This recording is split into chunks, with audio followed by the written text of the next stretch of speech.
everyone. Welcome to ABC Interactive English. I'm Mike. And I'm Sam. And it's part 3, the final day of our story, The Riverman. Now, this, of course, is a story that takes place in a lumber town, a place where people make their living by cutting down trees in a big forest nearby, moving them down a river to sell all around the world for anyone who wants to make things out of wood. And because of the job that these people did, these activities that they did for their lumber work became sports. Yes, and so we kind of have heard there's been some kind of lumberjack games, you might say.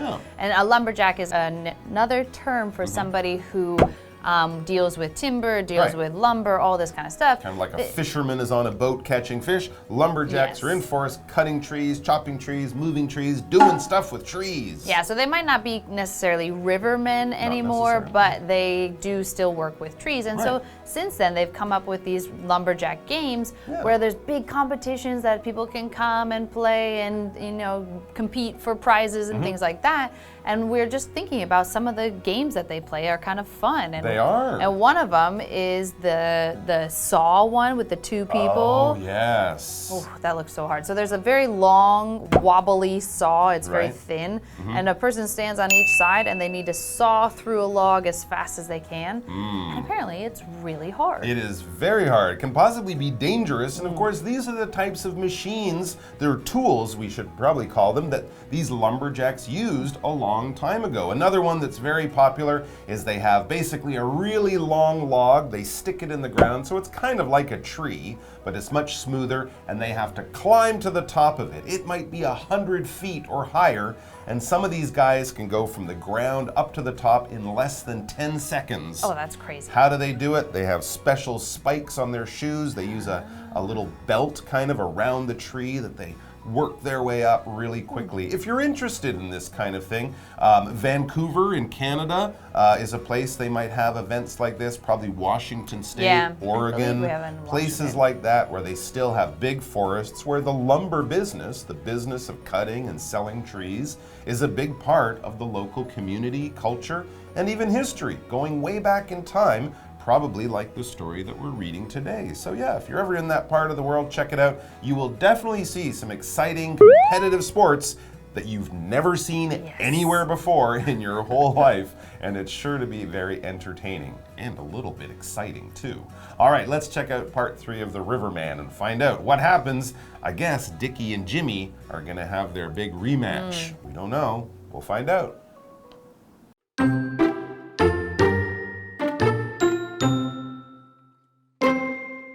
The logs were moving fast and going to crush Dickie. Then, out of the blue, Jimmy jumped on a log near him. He quickly pulled Dickie out of the water.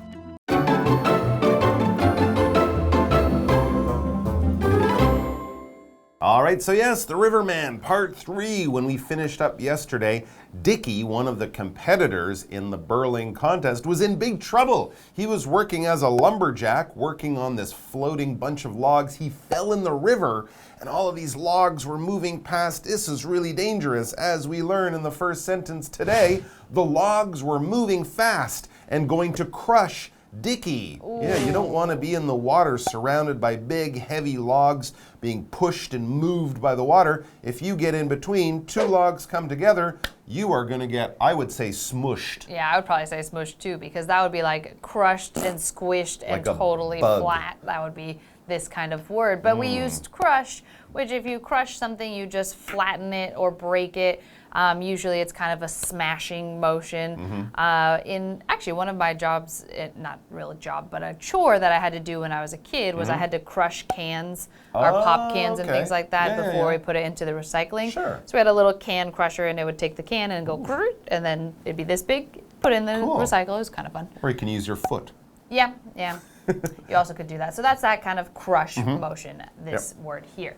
So he's about to get crushed, but hopefully not. Let's see what's going to happen next. And it says, then out of the blue, Jimmy jumped on a log near him. He quickly pulled Dickie out of the water. Saved his life. Ooh, yeah. Wow. So Jimmy came from somewhere and jumped close to him and pulled Dickie out of the water, even though in last year's Burling match, they were, you know. They were competitors, and Dickie had tripped Jimmy. So you could see that Jimmy might not be the biggest friend and fan of Dickie, but he sees Dickie in the water. He thinks he has to do something, and he did it very quickly. We know that because of the phrase out of the blue. Remember yesterday we had the phrase all of a sudden? It meant quickly or suddenly with no time, very surprising.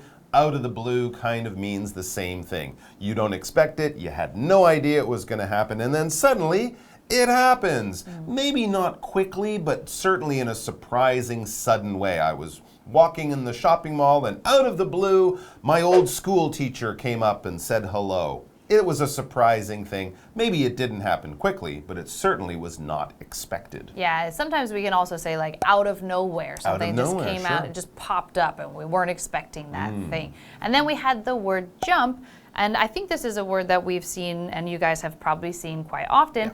Jump, just as a verb, just means to jump and jump and jump. And so obviously he's jumping on the logs, and he jumps to a log that's close by to pull him out of the water. Exactly. And if you're pulling something, you're doing an action to bring it closer to you. You can pull on a rope, you could reach across a table and pull a bowl of food or something closer to you. Of course, if you have a dog and it's really excited to go outside, it'll be pulling on the leash. It'll be using its power to try to bring you in a certain direction, or you can bring something. In this case, of course, he probably reaches down into the river, grabs hold of Dickie's jacket or something, and using his muscle power pulls him out of the water and saves his life. Yeah, I would have to I say. would say so. So no matter who wins the Burling contest, Jimmy is definitely a champion because he saved another person's life. Good for him. But we still don't know who's going to win this year's Burling contest. Let's take a break and hopefully we'll find out.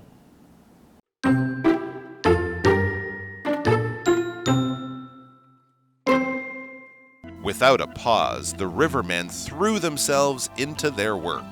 Soon they and the rest of the crew cleared the logjam. After that, I went up to Jimmy. I praised him for his brave act. Jimmy didn't agree with my comments, though.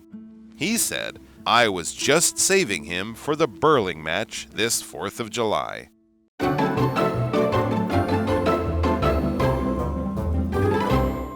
Okay, so we have just figured out that Jimmy came out of nowhere, came out of the blue, and saved Dickie, which he had just fallen in the water and was going to get crushed. That's and right. Boy.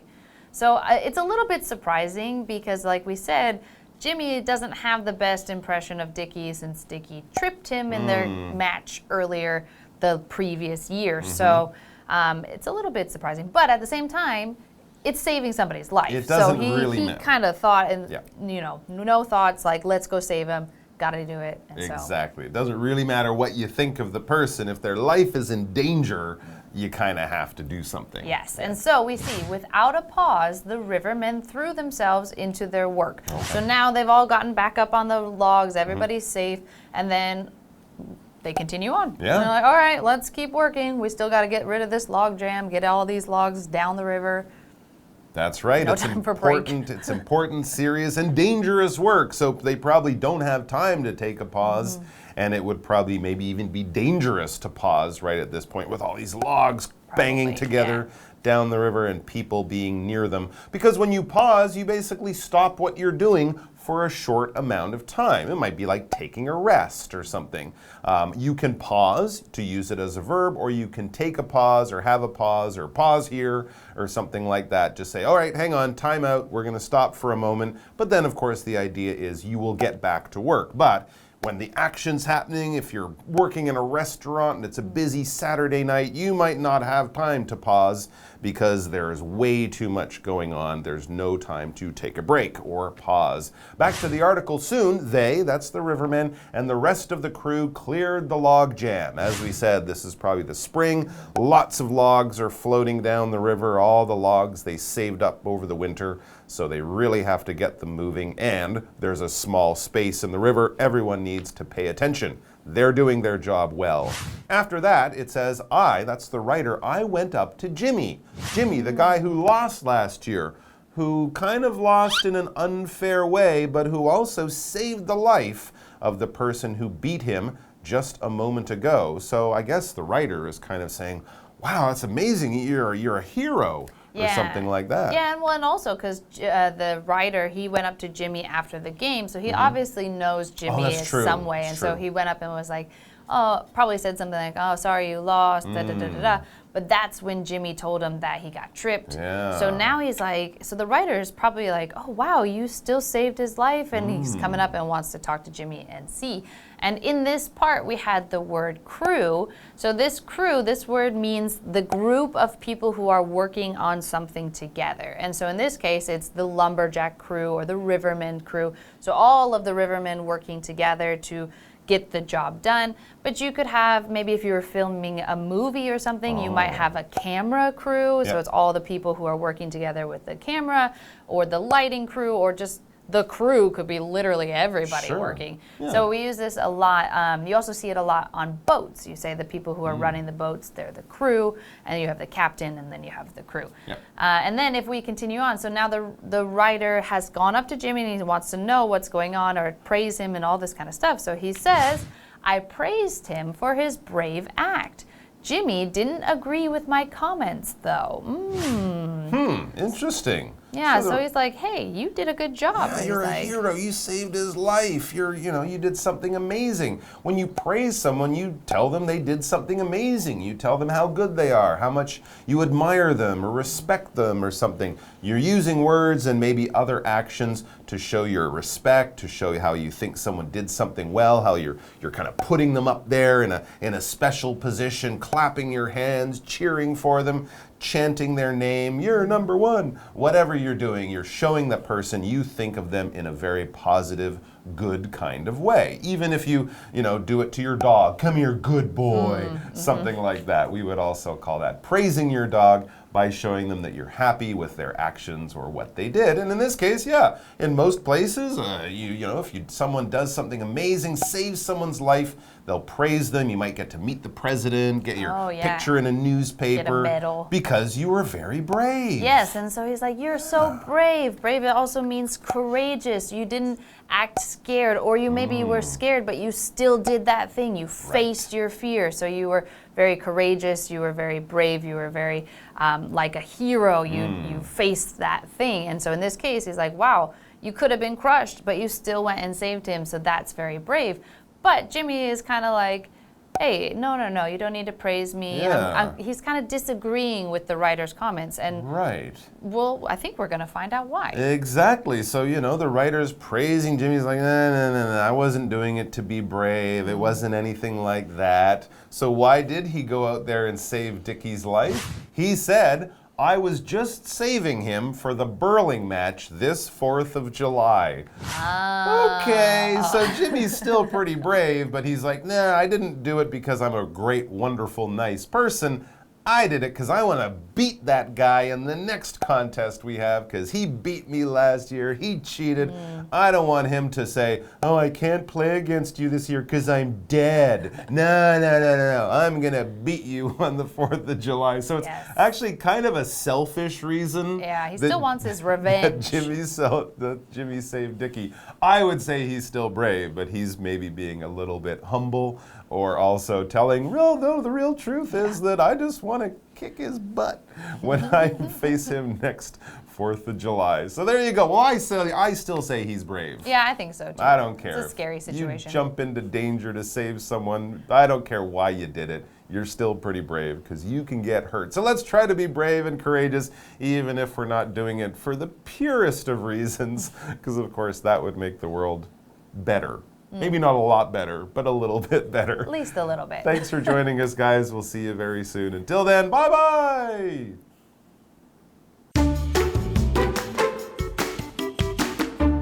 The logs were moving fast and going to crush Dickie.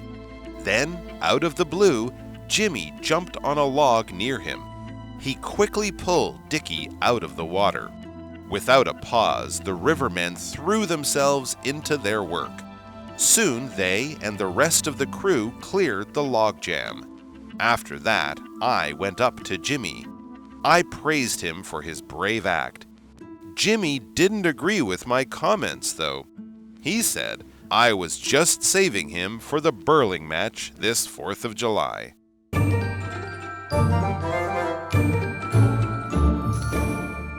Hi， 大家好，我是 Stephanie。那我们今天一起看单字。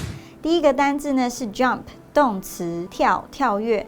This horse can jump over the stream easily。这匹马能轻易地跳过那条小溪。第二个单字呢是 pull， 动词，拉或者是拖。The man pulled the door open。男子拉开门。第三个单字呢是 pause， 名词，暂停，中断。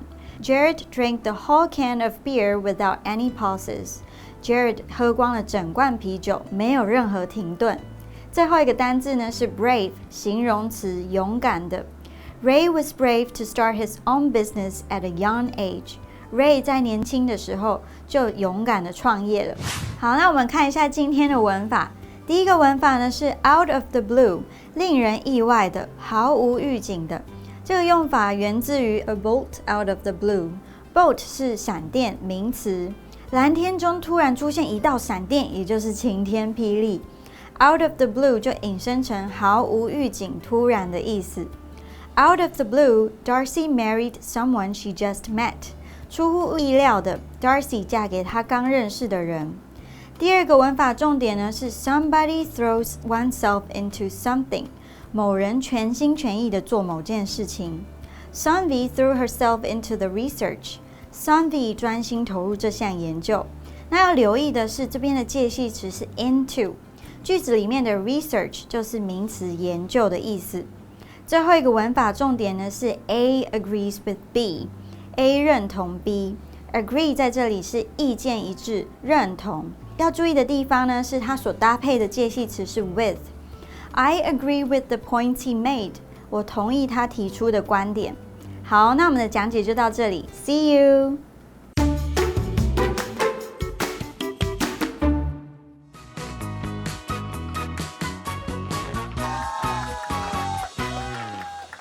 Hello, I'm Matt. I'm Ian. Today we're playing Guess the Bear. We each have cards with sentences on them where the vocabulary word is replaced with the word bear. We will each have 1 minute to see if we can guess all 3 words or phrases. Okay? You want to guess first? I'll guess first, okay. We have 1 minute on the clock. Ready? Let's go. Your first one is a 2-word phrase. My sister never bear me about anything.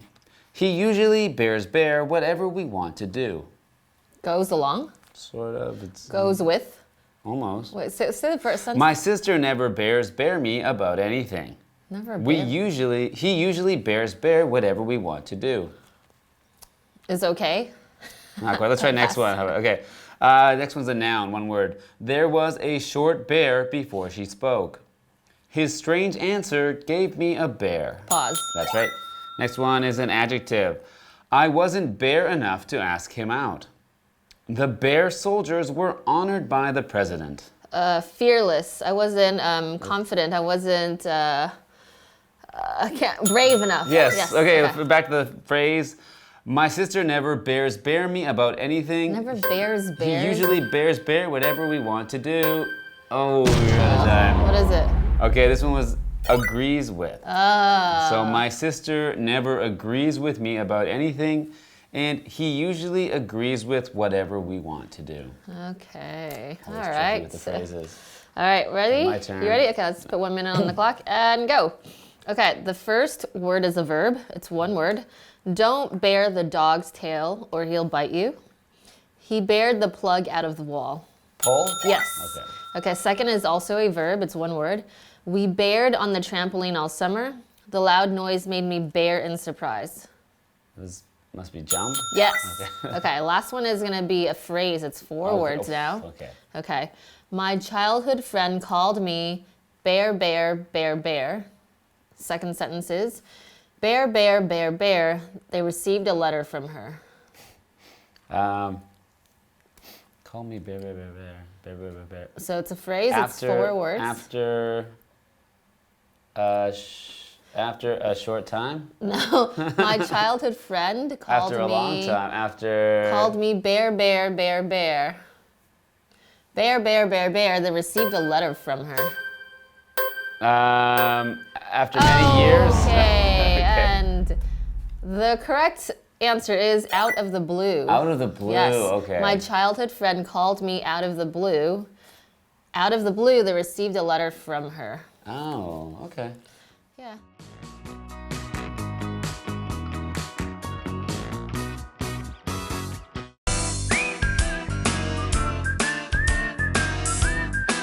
See you next time.